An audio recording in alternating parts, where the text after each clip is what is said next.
Edinburgh so close, they know one more score will probably be enough. Mata so often the man to get that extra metre, and they have got there. Edinburgh with the score. I just called my brody, what you mean? He said a dub. I just made a 40, forget I'ma go and spin a dub. I ain't hitting no blood spots, I'm going back to the club. If I'm in it, I can't throw it back, I gotta have my club. But you let them niggas take no stupid shit wrong. I don't want you to have that strong accident. But you told me about to be free last gun. And after that, I might just go ahead and pop me. That's one of my best wins in Edinburgh jersey. That's sort of topped the Saracens away win that first year in the Challenge Cup. I think it shows how much we've sort of built over the course of this season and where we want to get to. It's just now about building on top of that and keeping the momentum going. That's sort of my bread and butter around it all. Pretty sore on Monday, first 80 in about 12 months. I think we worked it out, but brilliant to be involved, and yeah, great to get the win from it. Throughout the season, sort of played that bomb squaddy sort of role, like being able to watch the game, see how it unfolds, and then see where I can sort of add to it. But yeah, you just kind of have to treat your warm up a little bit different, a little bit more intense, and then you've got to be in it from the start and just be switched on. Yeah, the boys put an outstanding effort in at the weekend, especially after a tough start to the match.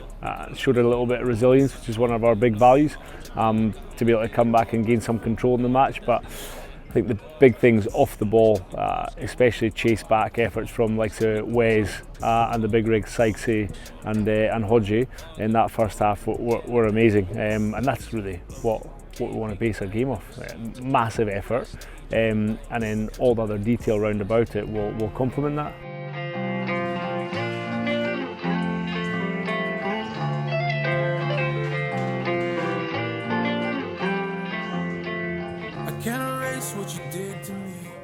So there's real variation across the board. We generally have three groups. We have guys who need to get a little bit fitter from a metabolic point of view. We have guys who still can get a bit stronger or bigger, and then guys who are focusing a little bit more on the power aspect. And across the season, it'll vary how much focus there is on each, because obviously somebody that's playing week in, week out 80 minutes, especially the Monday, will use that as more of a recovery day for them, give them a bit of TLC. But on the Tuesday still, it's still a big day. We do a lot of contact, we do heavy lifts, we sprint, we do sled sprints. But the boys have become accustomed to that, and the bodies have adapted to it, so we're able to actually put that through them at the moment. But it really varies with where they are from a recovery perspective, and also what the emphasis is for them. But both in the gym and on the pitch when we're doing fitness or conditioning drills, he's the boy that people are chasing, but he always likes to stay at the front, and he's relentless with that. So He's not easy as an S&C coach. He has his challenges, as they all do, but he's good to work with. As you say, we've got a lot of quality in the squad. I think whoever sort of takes the jersey in the weekend, you know you're going to get a good performance out of them, and that's the best thing for us, because it pushed us all to get better. Because competition breeds sort of us being at our best, and that's what you want. It's brilliant. I've just been really happy to string a few games together. And yeah, getting the 80 was sort of the cherry on top of that.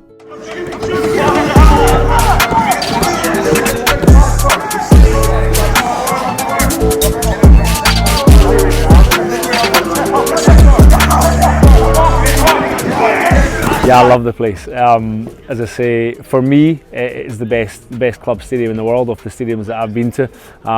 But they generate an awesome atmosphere, and that's going to be a challenge for the boys, to be honest, to shut that out and actually focus on the job in hand, as opposed to like getting overwhelmed by the noise in the stadium.